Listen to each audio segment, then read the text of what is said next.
Hello, this is Mrs. Scarple, and in this video I'm going to go over finding the geometric mean or means to complete a table when the intervals are less than 1. We've done geometric means where the intervals are equal to 1, but now we're going to look at the situations where they are less than 1. So we know from our previous work with geometric means that we're looking for initially the value that we multiply by to get the next value, or that's how a geometric sequence works anyway. And then when we were looking for the geometric means to complete missing values, we would take our last value, divide it by our first value, and count the number of hops to get that value. We're still going to do that. In this case, 8 divided by 4 is 2. But now when I look at my hops, I have 1 hop, 2 hops, and I'm going to have to multiply by the square root of 2, which is not an integer. So we're going to have to do this in our calculator. And in our calculator, that looks like this. If I take 4 times, and then to get the square root is going to be the second button, x squared, 2, I will get my next value. So we will have to approximate what the value is, because this is actually an irrational number. It will continue on and we won't find the end. So 5.6569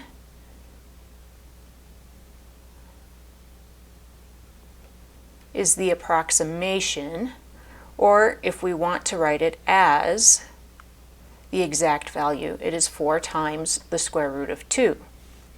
Now if I take that calculator again, and I say times, it puts in the previous answer, and then second square root of 2, I should see that it gives me this value 8. And it does. So now I'm going to find the next value. And in our calculator, if you're using the Texas Instruments calculator, because we already have answer times 2 in there, if I press enter, it's going to do that same operation just on the 8. I won't have to type it again, so we have 11.3137.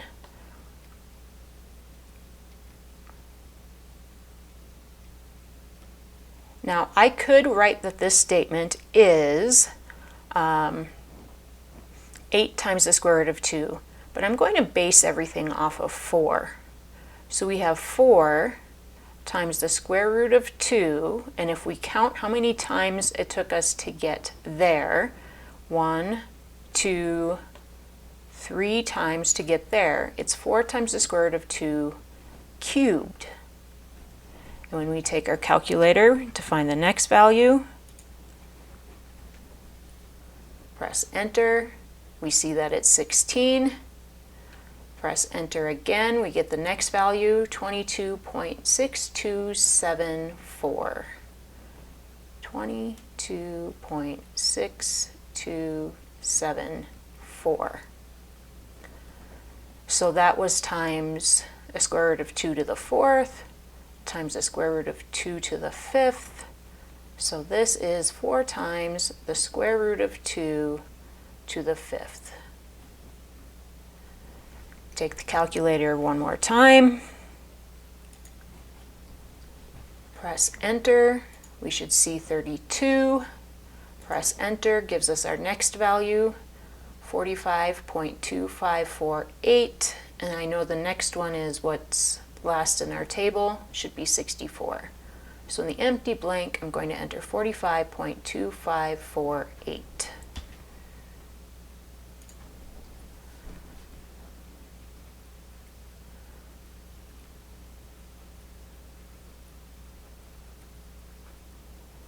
4, we can write that as 4 times the square root of 2 to the, well, to get to 32, it was square root of 2 to the 6th. To get to this value is 42 times the square root of 2 to the 7th. Now, one of the main reasons we go through this process is because we have exponents that are called rational exponents. The exponents are actually fractions. So if we look at what we're multiplying by, you see we have the square root of 2 and we have this 1/2. But here we have the square root of 2 to the 3rd power. Well, that matches the numerator on that interval, 3/2. Here we have 4 square root of 2 to the 5th power. Again, that's matching our numerator. And same with 4 square root of 2 to the 7th power. Matches our numerator. I could write this as 4 square root of 2 to the 1st, and it would match our numerator. Now, the denominator is going to tell us what root we have. When it's a 2, we're talking about a square root. We're looking for what number times itself 2 times gives me that value. So another way that I could write 4 times the square root of 2 is 4 times 2 to the 1/2 power.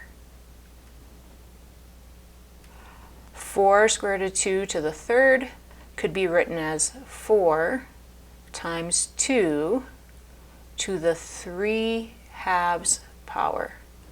The numerator is our exponent, the 2 is our root. It's the index of our root that we will use. So 4 times 2 to the 5/2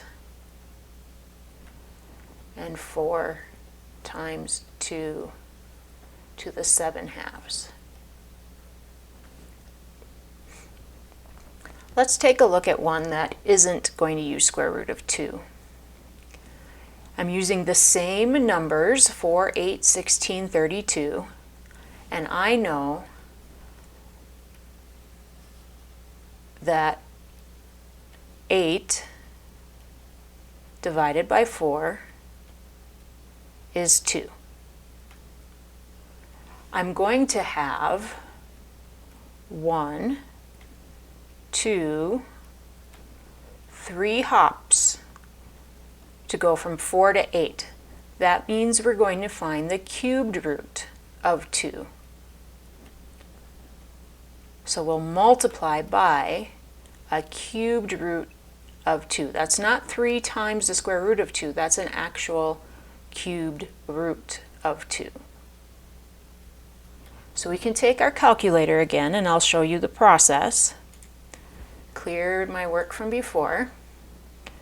And I'm going to show you the process that will work for any root, not just cubed roots, but 4th roots, 5th roots, whatever intervals we're going to be using.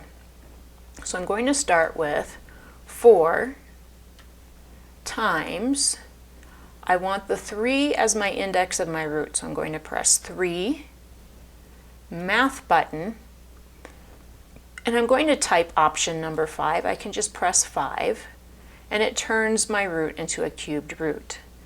And we want it to be of 2, and we press enter. So we have 5.0397. 5.0397. And this was found by taking 4 times the cubed root of 2. Just like I did before, I'm going to press times, so it does answer times, and I'm going to press that 3 for the index again, math, number 5, so I want the cubed root of 2, enter, and we have 6.3496. 6.3496. And when I press my enter again, it'll give me the next value, which is 8. So we've got 4 times